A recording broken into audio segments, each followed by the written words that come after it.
Oh, well. This section, Tammy says maybe our timing will be good and we'll hit the crucifixion, resurrection, right about the time of Easter. We may get there. It's kind of close.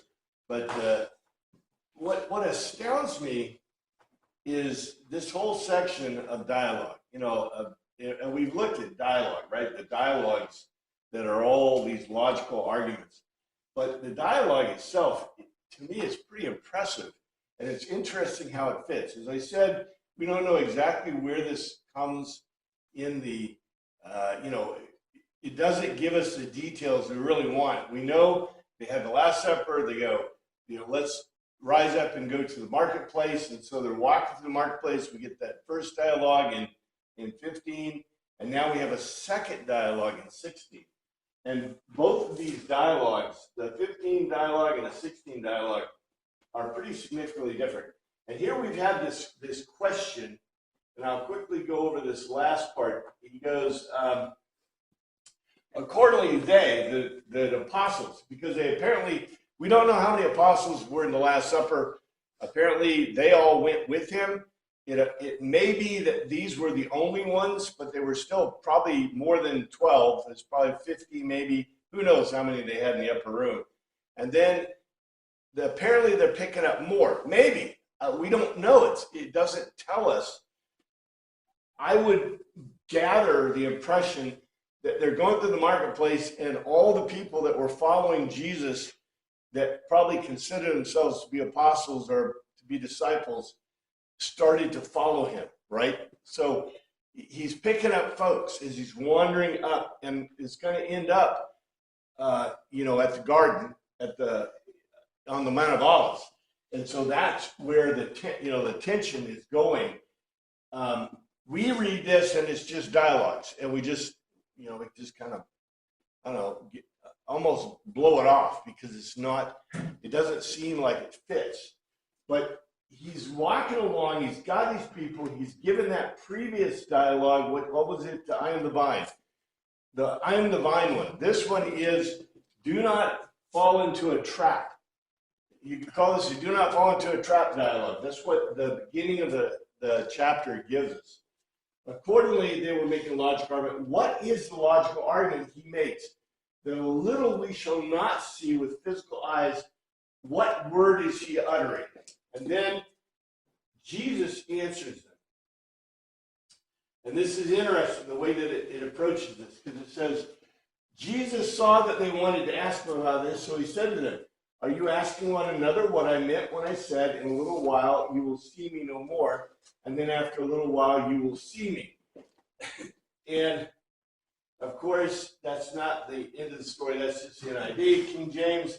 Now Jesus knew they were desirous to ask him and said unto them, do you inquire among yourselves of what I said, a little while and ye shall not see me, and again a little while and ye shall see me? What does it say in the Greek?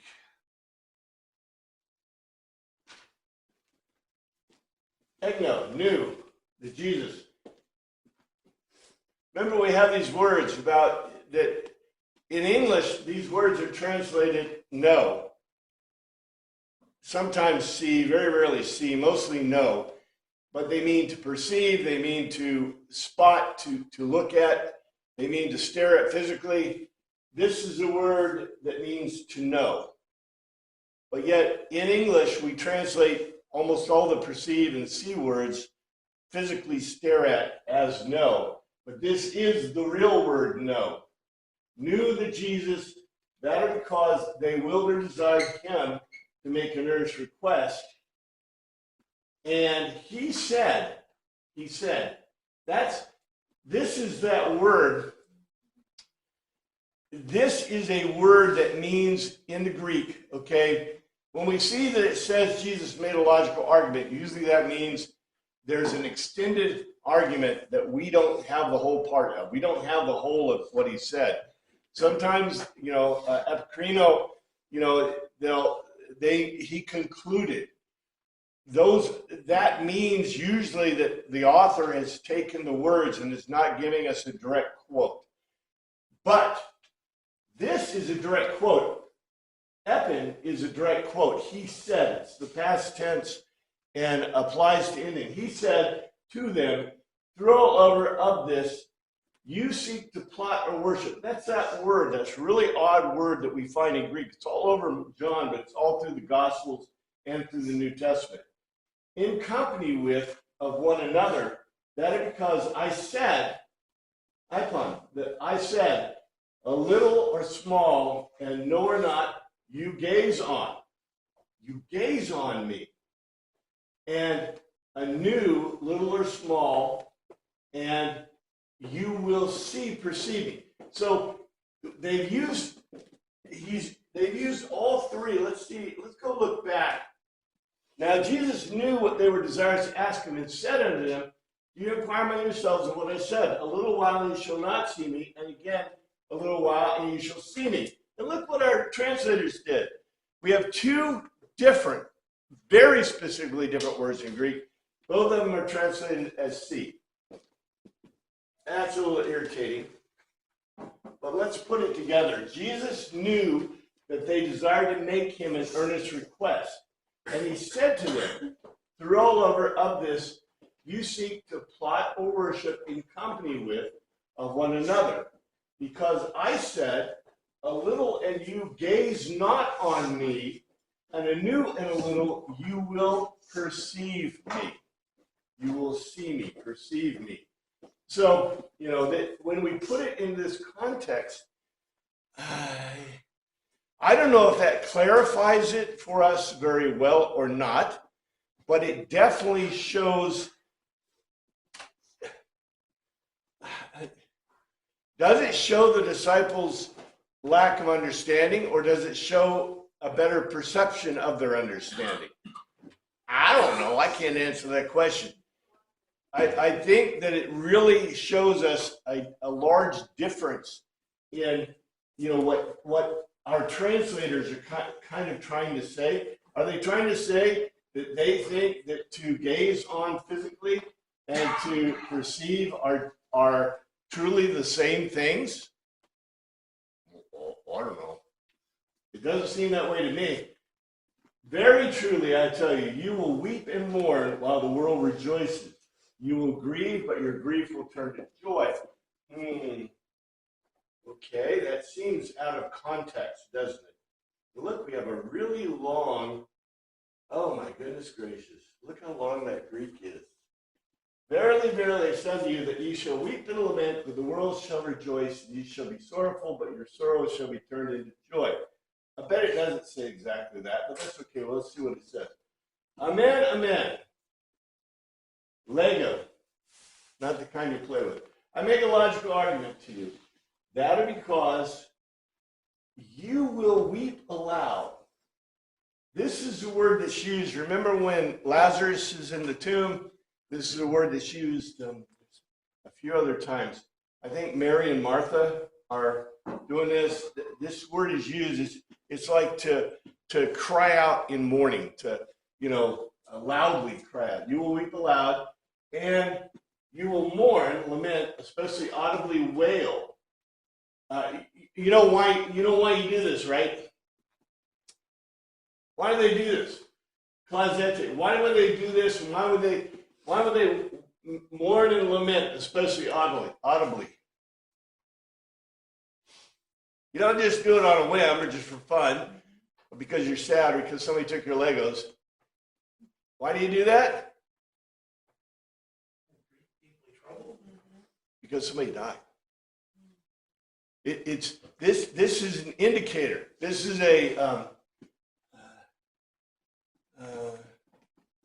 in English, if we said, I went to a memorial service, what would you conclude?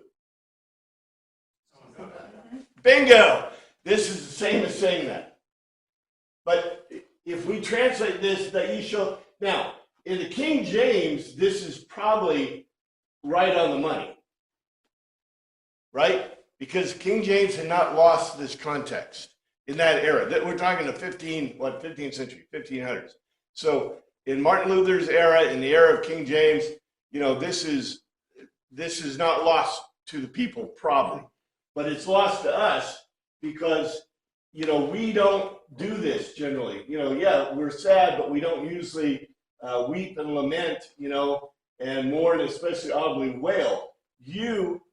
But the cosmos, that which was created, will be joyful because of good gratefulness. Grace.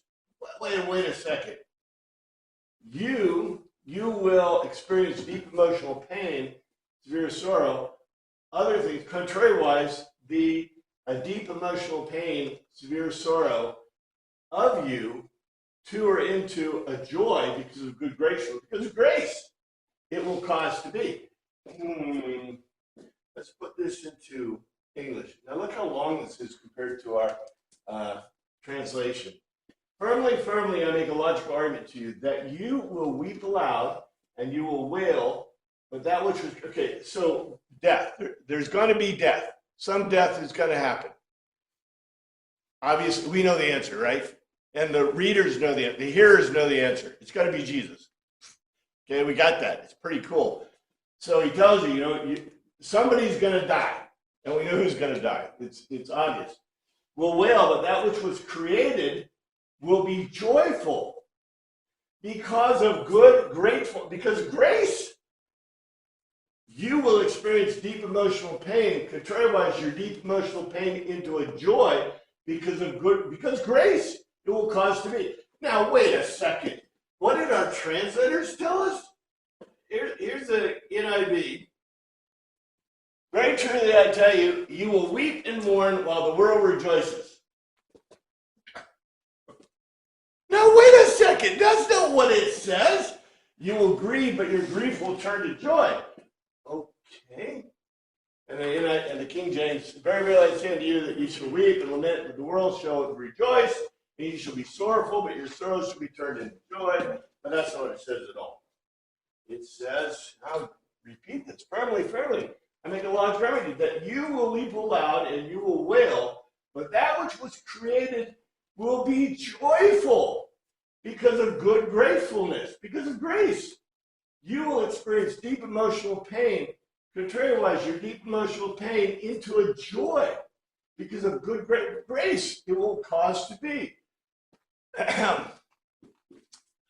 All right. I don't know about you, but I understand this really well. The other one is, I'm not sure why our translator would want to do that.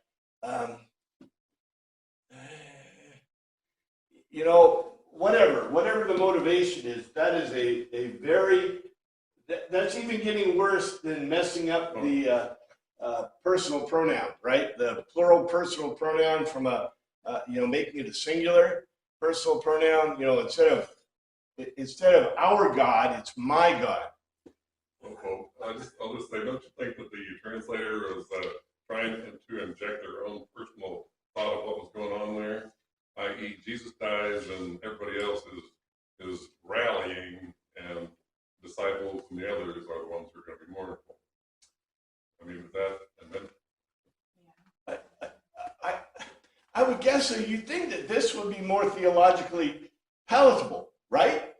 Well, but you're right. I do think you're right on.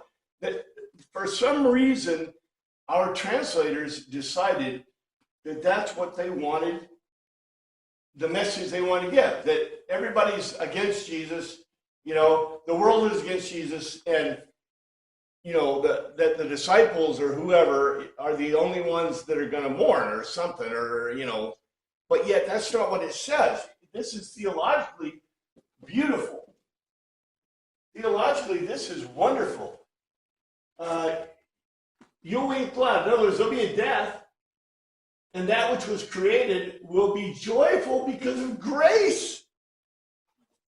Like Paul says, all of creation is, in the state of fallenness, and it's waiting for its Savior. So, it's not just humanity, but all of creation will be restored. I can't remember where it is. I think it's in John. It talks about creation leaping for joy. Isn't there a verse where it says creation leaps for joy? They say the world leaps for joy, but creation leaps for joy, right? Because of Christ. I'm like, okay. I don't know. I'm not sure why, Paul, I don't know why they would kind of You know, it seems kind of strange to me that they would do that. And it's obvious when you look in the Greek that this is what it's telling us. It goes on, a woman giving birth to a child has pain. And look at this parallel, okay? Here's a parallel. The woman giving birth to a child is pain because her time has come, but when her baby is born, she forgets the anguish because of joy that a child is born into the world. I've heard that ladies tell me it takes a little bit longer than immediately, but anyway, a woman, when she is in travail, has sorrow because her hour has come, but as soon as she is delivered of the child, she remembers no more of the anguish with joy that a man is born into the world. Let's see what it says. You know, just on the surface, this is a huge parallel, right? That they might grieve for a time, but what? Grace comes into the world. The world is full of joy suddenly because of that death. Yes, sir. The King James and the NIV are so different. A little bit, yeah. The NIV doesn't say anything about a man being born into the world. Well, yeah. Let's see what it says in the Greek, right? And see how close it is. Because the NIV tries to keep us from being confused, I think. So they fix it for us. They simplify the language. They simplify the stuff. They make sure there's nothing that might draw your attention away from. Maybe Paul's right. They're trying to create a message or create a thing, which is true. You know, I've talked about translations, right? So you got translations from, you know, we consider in language a great translation to be one that doesn't necessarily translate word for word, but gives you the feel of the text, gives you the understanding of what's going on, which may be grossly different than a word for word translation, right? And yet you got about 10 different levels of translation till you get to the point of the word for word translation. And we see a word for word translation. This is literally a word for word translation of the most simplest type. You know, trying to understand or explain each word in the order of the Greek. And you go, well, that's not English order. And I go, yeah, it's not. And you say, well, that's not the way I would, you know, you're not. You have to rearrange the order of the words to get it into the standard English. And you have to rearrange some of the, you know, where the adjectives are, where the adverbs are, because it's different in Greek. So you have to fix those things. But yeah, sometimes it gets fixed a little bit too much, right? So let's see this. The gyne, a married woman, not just any woman. Gyne is a married woman. Whether or inasmuch she is producing, that is, you know, as a mother, distress, vexation, lipos, different word than the other one. It's a different word than the word that has been translated as stress or despair. The other one was weeping or mourning, which I told you, you know, directly relates to death. This is relating to life. Lipid, stress and vexation. She holds that because has come or gone the time, the period, the time of her, whenever is much of her, the time of her. But she begets, procreates a descendant, produces offspring. The pedon, a child under training. The pedon means a child under training. So, you know, she trains a child. And by the way, the impression of this is, you know, I told you it takes longer than just a little bit to get over, right? They're saying it's not an infant anymore. It's a child under training. It's basically a toddler. It's like a walking around kid, right? And by that time, the woman has said, okay, I kind of forgot a little bit of that suffering, but now I'm suffering something else. You know, I'm talking about it, you know, about little kids, right? Not yet or no longer, she recalls by memory of the pressure, ellipsis, used of a narrow place that hems someone in tribulation, especially internal pressure. This word is used by Paul, ellipsis, all the time. Through the joy, charan, that's grace, the joy because of good grace, that is because she has beget, produce offspring, a man-faced human or man, a human, not a man, a human, to or into the cosmos, that which was created. Okay, here's what it is. The married woman, whenever she is producing a child, she holds distress because her time has come of her. But inasmuch she produces offspring, the child under training, so, you have, like I said, older child, she recalls by memory no longer of the pressure to the joy because of good gracefulness that she has produced offspring, a human, into that which was created. Boy, does this parallel the previous verse in Greek? Does it parallel the previous verse in the King James or NIV? Not even close, right? Because in the one before it says, you will have distress you because of death, but the world will rejoice. That's not what it says. It says the world will be full of grace because of that death. And here it says, what is it? Her world is full of grace because she has a child, right? Talk about beauty, very, very great parallel. It also parallels the verse I was talking about in Romans 8 about the creation being, like in the pains of childbirth. Yeah. And yet then after the child, what I think is really funny though is this, the fact that it's not, we presume, right, she has a baby and it's an infant in your arms. But no, it takes, according to the scripture, it takes a lot longer than that to get over that. And, maybe when the kid is jumping around and leaping and saying, hey, mommy, that's about the time you go, well, I've almost gotten over the suffering you caused me, kid, right? So with you, now is your time of grief. But I will see you again and you will rejoice, for no one will take away your joy. I bet it's a little bit different. Wait. Look at this Greek. Look at the Greek. I'm just saying, when I have a translation, it's like, this long, and the Greek is this long. Wait a second, something's missing here, right?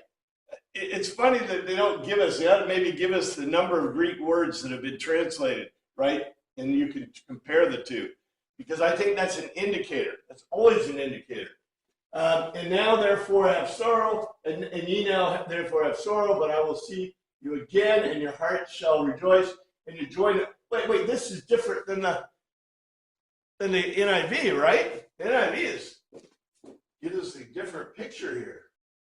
NIV says, so with you now is your time of grief, but I will see you again, and you will rejoice, and no one will take your joy away. Not too much, not super different. But I wonder what word the sea is, right? And your heart will rejoice. And you, certainly or accordingly, at present, indeed, distress or vexation. Look at the word it's used. They haven't, they're not mourning yet, because he's not dead, right? But it's a parallel. He's using the same word as the woman in childbirth, right? So certainly quite at present, indeed, you have the distress and vexation of child. Well, not quite of the level, but you know what he's saying. It's a beautiful parallel. You hold, same word, you hold a new, but I will stare at you. I will stare at you. And will be joyful because of grace, of your grace. The cardia, the heart. I always have to put this in here because we know the heart, right? The heart is the thing that pumps blood. They didn't know that. They had no idea what the heart was there for. They just knew the heart was there. And the heart would pump greater when you're in love or you're in fear or whatever. And so it was the affected center of your being. Now let's see, where did the Egyptians didn't think it was the heart. I can't remember where But the Hebrews, what do the Hebrews think was the affected center of your, yeah, your belly. Okay, that's an interesting idea, right? When you think about it, you fall in love and you're like your gut. I don't know. I think it's interesting. I'm not sure I like that their idea. Whatever. Yeah, you need an antacid, right? If you fall in love, get an antacid. That'll help, right? Anyway, we'll be joyful because of good graces of yours, the cardia, and the charan, the joy of the grace of you. Not even one he raises up from or away from of you. Okay, let's see if it's much different. I mean, get the basic idea. And you certainly at present, indeed, you hold distress, but anew, not mourning, distress, but anew, I will stare at you. And you will be joyful because of grace of your heart and the capacity of mercy. And your joy because of good gracefulness, not even one he raises up away from you. That's, no man taketh away from you. I think our author is trying to tell us something more in this. I don't know if we really need to try to get into huge depth, but not even one he raises up away from you is a little bit different than no man taketh from you. Just interesting. And look at the physical reality of this. He equates their vexation with her, pain or suffering in childbirth, and then the great gracefulness, the grace of your heart.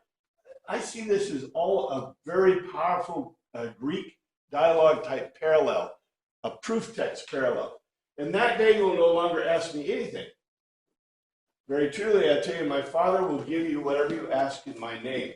And by the way, what do you think this parallels? I think it's pretty obvious. What was the first part of this chapter about? This section about? The Holy Spirit, right? The advocate, the lawyer. When the lawyer comes, when the advocate comes, you won't have any questions, right? He'll remember for you what you already know, which is a really powerful kind of idea. Then it goes on, in that day you will no longer ask me anything. Why? Because the Holy Spirit is going to be part of it. You can't forget the previous points that were made. Very truly, I tell you, my Father will give you whatever you ask in my name. Now here's that health and welfare gospel. Let's see what it really says. Oh my goodness. Look how long the Greek is here. And yet our translation is kind of short. And that day you shall ask me nothing. Oh, this is different. In that day you shall ask me nothing. What's the NIV say? The NIV says, and that day you will no longer ask me anything. I don't know, about the same. You ask me nothing. Very verily I say unto you, whatsoever you should ask the Father in my name, he will give it you. And you notice the it was added. That's why it's in italics. And into that one thing, to the period. Period. The last time we saw this word, it was used in the sense of when her time comes, when it is her time. That is the woman in childbirth. So this is a parallel. We don't, it's similar in English, but it's the word's the same. Me, no or not, you will make an earnest request. Okay, wait a second. Do you see this? He knew they wanted to ask him. They wanted to make an earnest request of him. Now he's telling them, he's answering their question. This is the answer. This is the stated telos, if you like, to their question. He said, I know you want to ask me something. You want to make an earnest request. Well, you will make an earnest request, no or none or nothing, firmly, firmly. I make a logical argument to you, a wish supposition. And here's a question word. There should be a question mark at the end. I should have put one. You might ask the Father, and he will give to you into the name of me. And into that one thing, to the period, you will not make me an earnest request of anything. Wait a sec, this is a little bit different, isn't it? And into that one thing, to the period, you will not make me an earnest request of anything. In other words, you won't have to ask me any questions, which is similar to what our translation is. They've just simplified it. Firmly, firmly, I make a logical argument to you. A wish supposition. What you might ask the Father, he will give to you into my name. Now, I told you, this is a parallel back from the idea of the Holy Spirit. And what was it that it said? If you ask the Father for what, the Holy Spirit will deliver? For fruit. And you notice this, it's a parallel. What's the fruit? This is a parallel. What is the fruit that you would ask the Father that he will give you? The fruit, I'll give you a hint. What was the last, I guess you'd call it parable. He doesn't call it parables, not in John. But what was the last statement? It was about the woman in childbirth, bearing a child, right? So what's the fruit? Spiritual children. They'll have, they'll be spreading the gospel, they'll be bearing fruit and bringing more people into the kingdom, like more people in God's family. I don't know. I think, my personal opinion, it is so obvious from this text as a parallel. It's a parallel structure argument. So the parallel structure argument is, remember before this he said, if a grain of wheat falls to the earth, it dies and it will bear great fruit. And then he says there will be weeping and mourning. In other words, there will be a death, but that will bring grace to the creation. And he goes and makes a parallel argument that the woman in childbirth, when her period comes, when her time comes, she bears a child. She sees the child grow up, right? And she forgets to travail because now she has created a child. And then we get this one. And before this, we had, I'll send the advocate. The advocate will help you remember. Ask the advocate and you will be given fruit. Well, what is the fruit of humanity? The fruit of humanity is children. You say spiritual children. Yeah, well, I'll even go further. I'll say it's physical children. It's not that you're going to bear children, but you're going to have physical followers, people who are following. And by the way, what's really interesting about this, remember I told you the picture at the very beginning? So what I see in this thing that is an unstated telos. Jesus and his apostles, Jesus and the disciples, they start with 50 and they're walking to the marketplace. And what's happening? All the followers of Christ are glumping around them, right? And then he's giving his dialogue, the dialogue in the marketplace. And then we get this dialogue. And I think they've even attracted more. And whether you want to say it's the disciples, that are right with Jesus and are asking the dumb questions, I think they are. Or the others on the outskirts that are projecting them, right? And the disciples are going, yeah, what about that, right?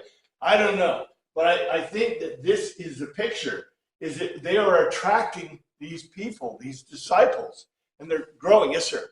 And when he's with the woman at the well, he's talking about the harvest. It's time to harvest.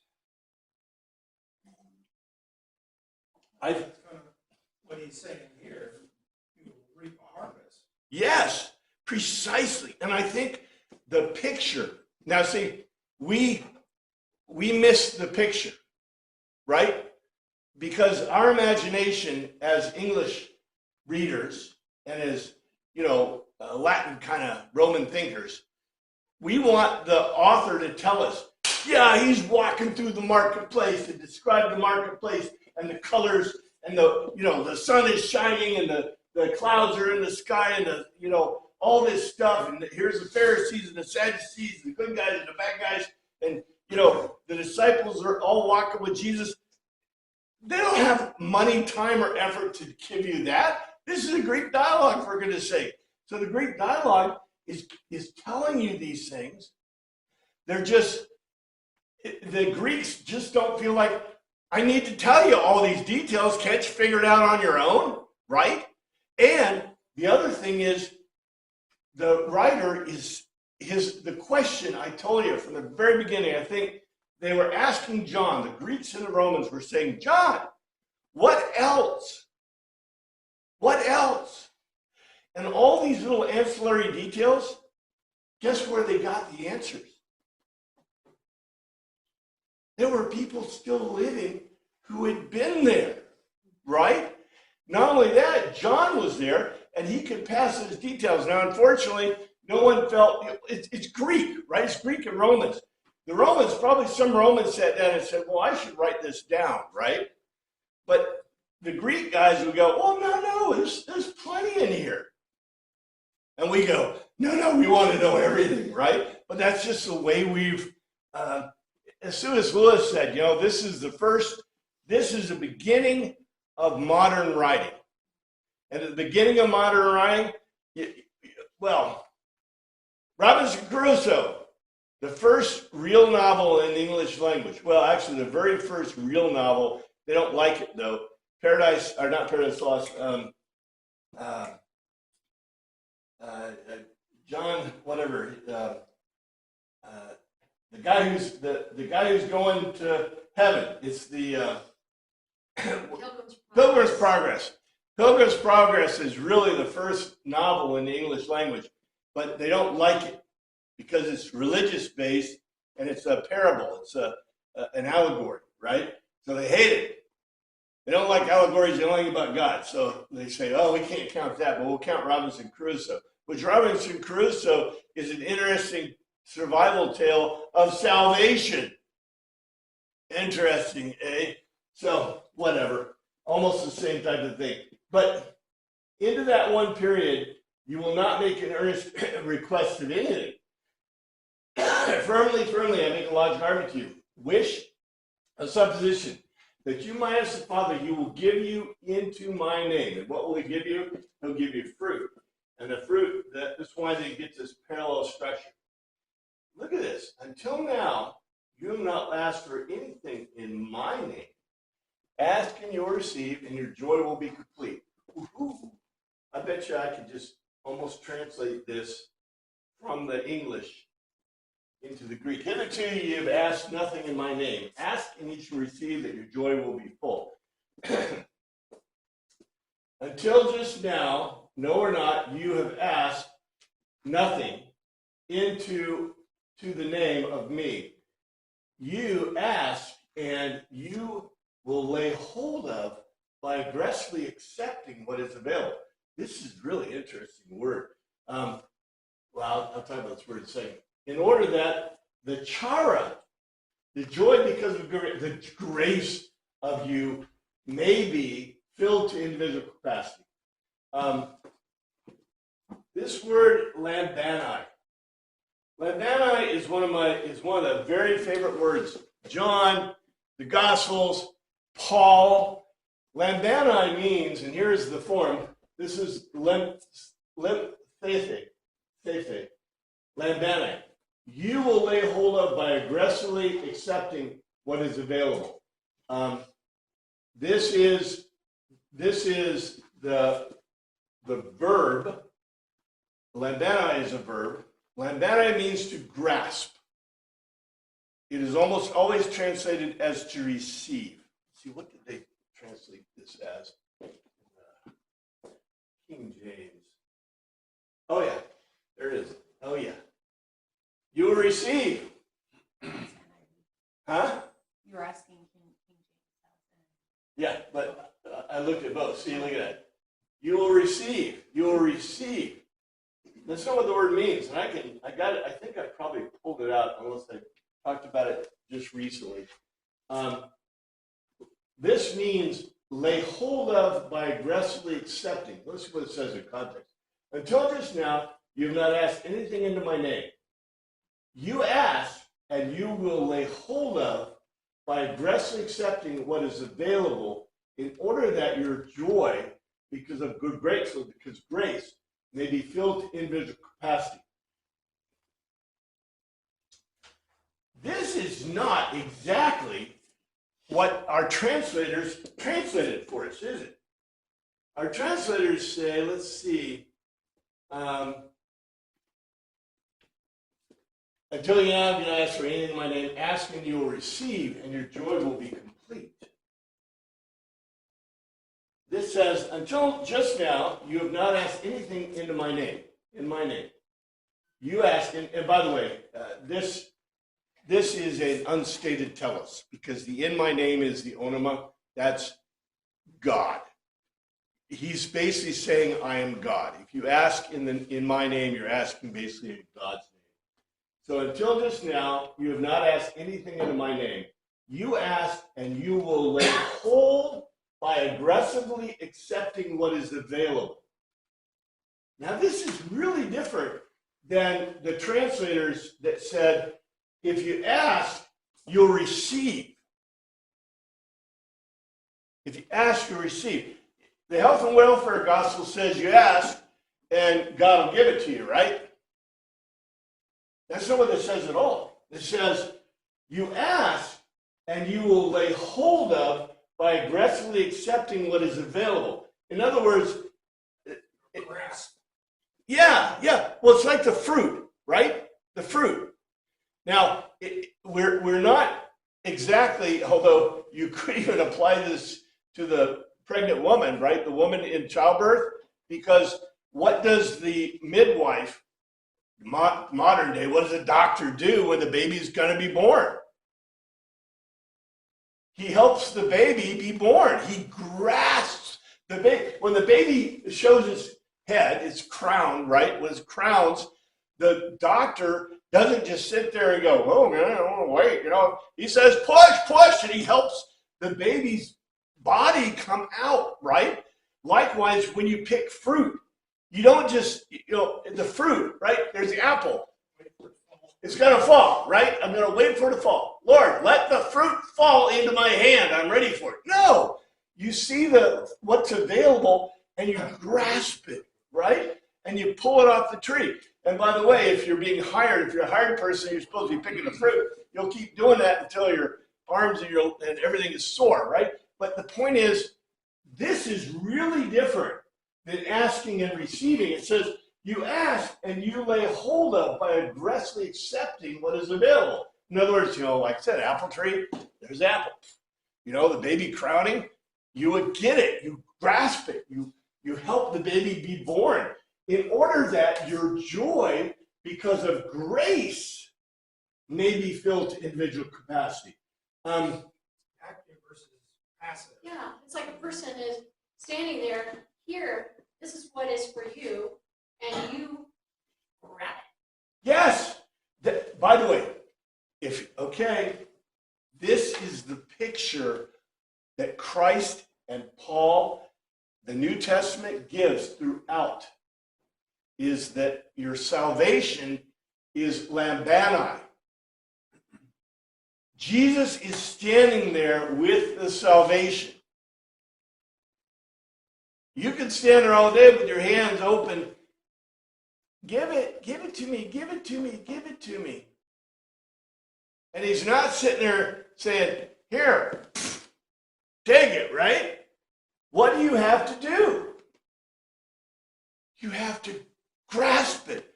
Take it in your own hands. That's the picture of the Greek, okay? Whatever you want to do with theology or doctrine, that's okay. This is what the Greek tells you in the New Testament.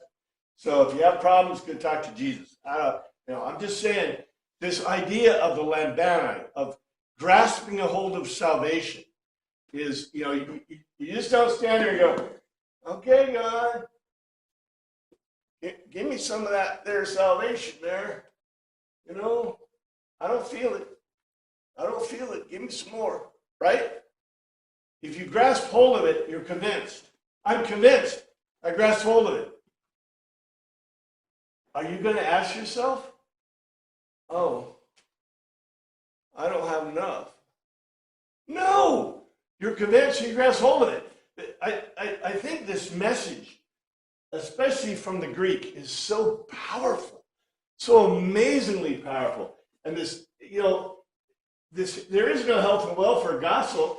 If God is offering to you, right? Well, what's he offering? Well, I don't know. Fruit. Born, new births, new believers, right? There are other things that God can offer you. Yeah, he can offer you wealth. He can offer you cattle. He can offer you a spouse, right? But the answer is, do you sit there and go, oh God, I'd really like to be married. Maybe somebody will fall into my arms. You know?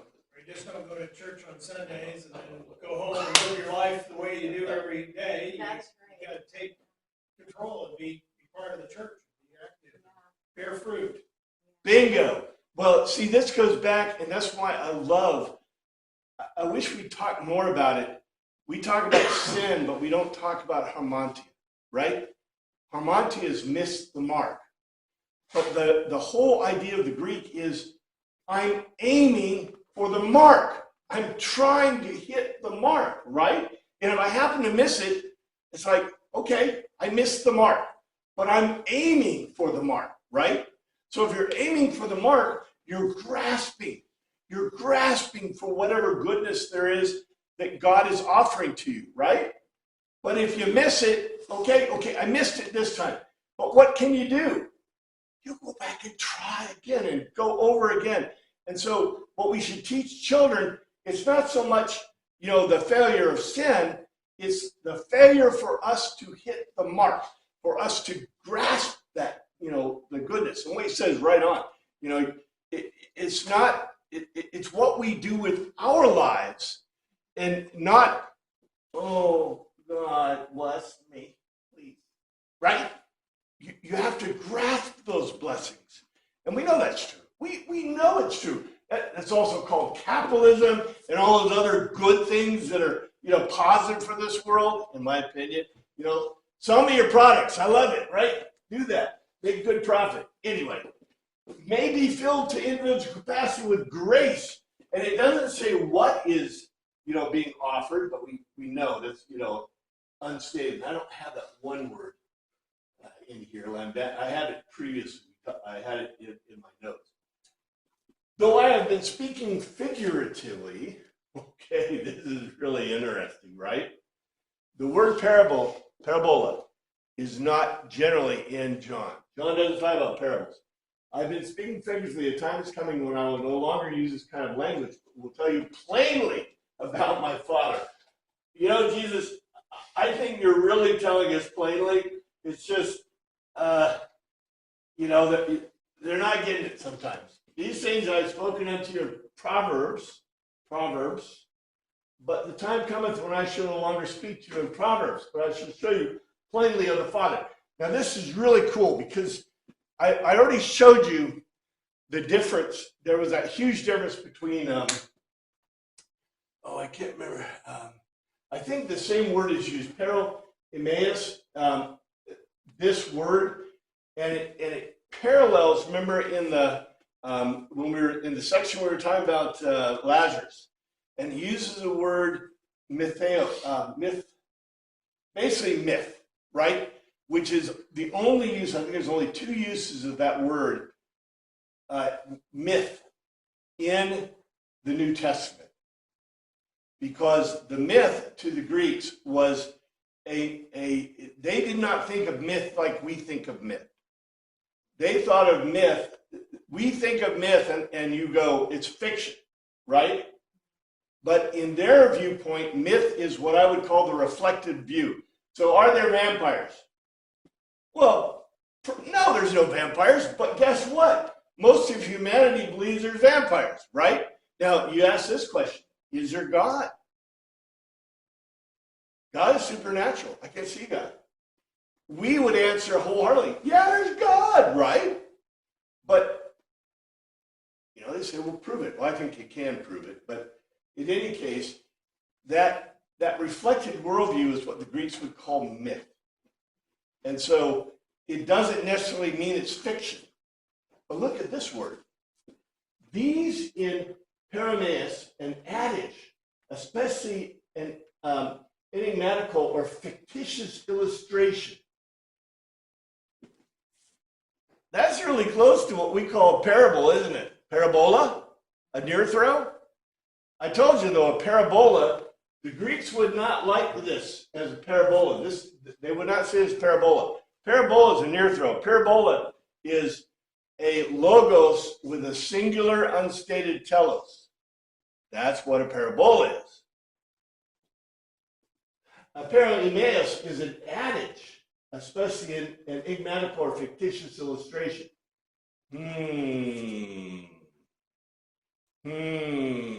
Boy, these Greek guys are getting complex, aren't they? Really fast. I got myth, which really isn't, what we would think of as myth, right? It is what the average person thinks is what they would say a myth is. That's why they were talking myth stuff to Martha and Mary, right? About Lazarus.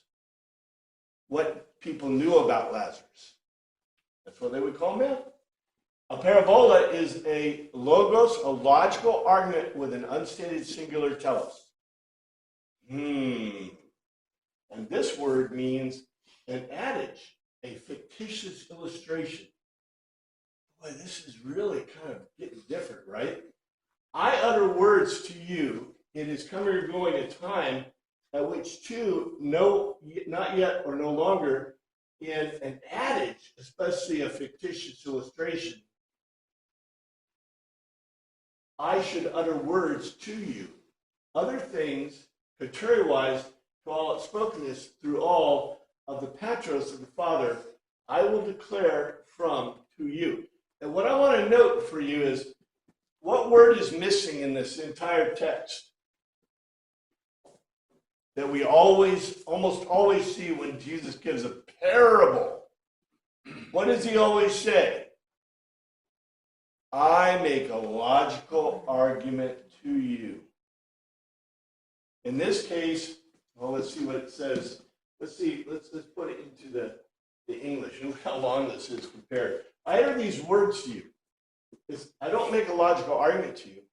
I utter these words to you in an adage, especially in an or fictional illustration. What was the illustration? There were two illustrations that he gave. The one illustration he gave was about death, right?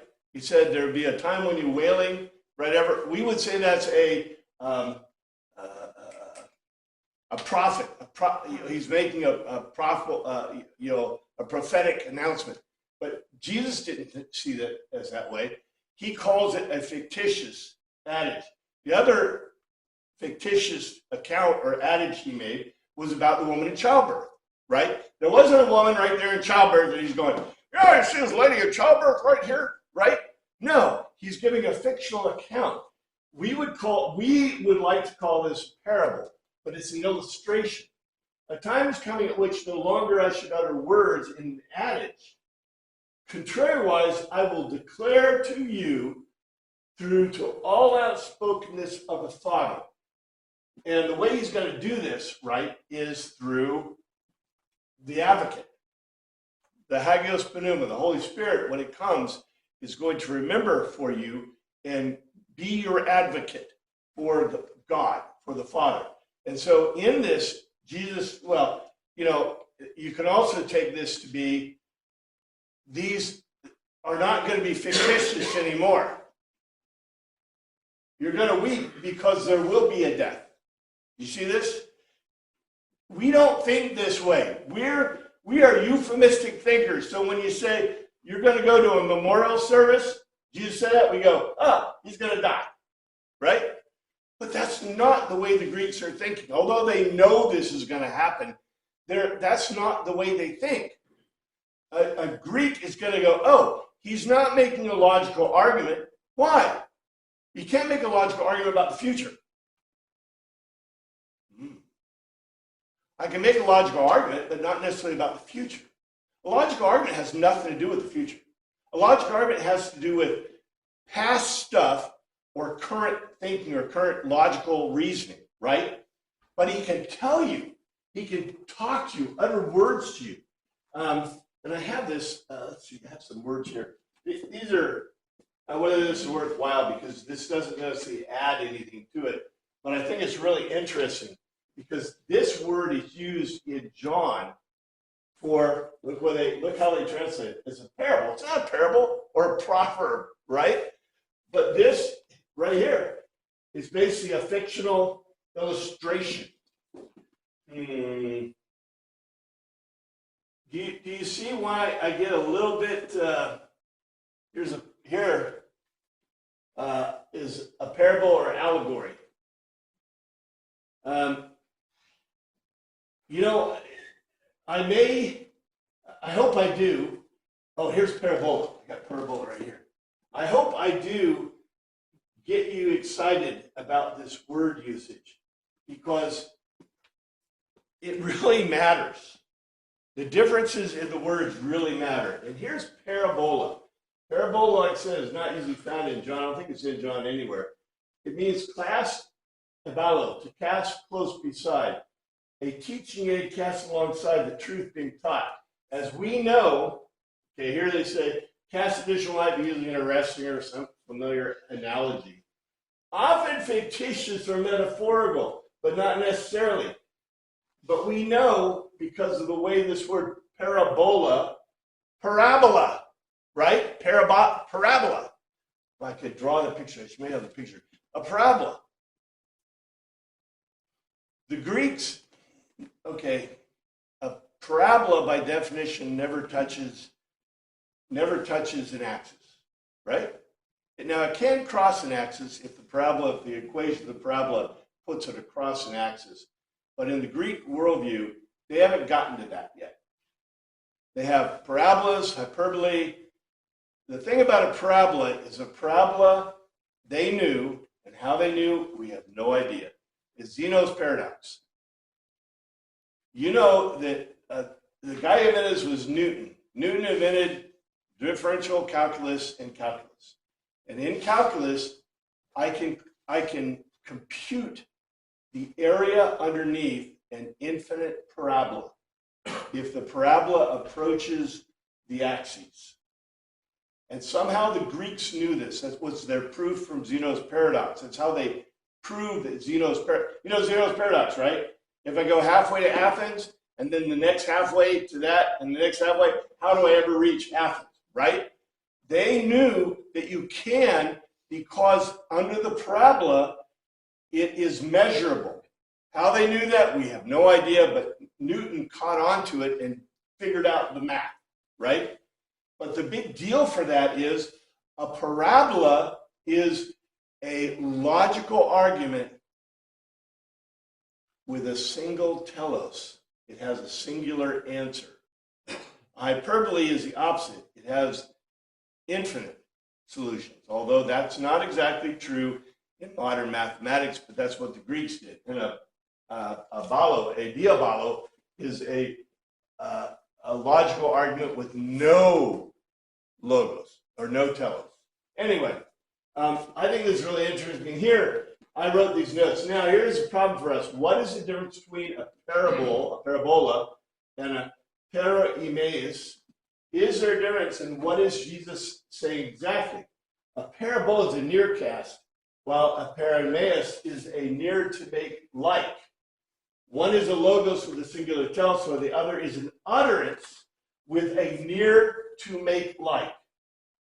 I argue that a parabola is specifically a logical argument, that's what I've been telling you, with an intended singular unstated conclusion, while a paraimaeus is an utterance, not necessarily a logical argument, meant to explain an idea or concept. The problem with us is nobody sits down, they should. We should. Now, how we are going to do this, I don't know. But you know what we teach kids, right? You got history, you got fiction, you got myth. Myth is fiction, right? And that way we can destroy the supernatural, because the supernatural is really interesting, where the Greeks have a really different kind of view, right? They have these words that are very important and constructive within the context of their language that mean very specific stuff.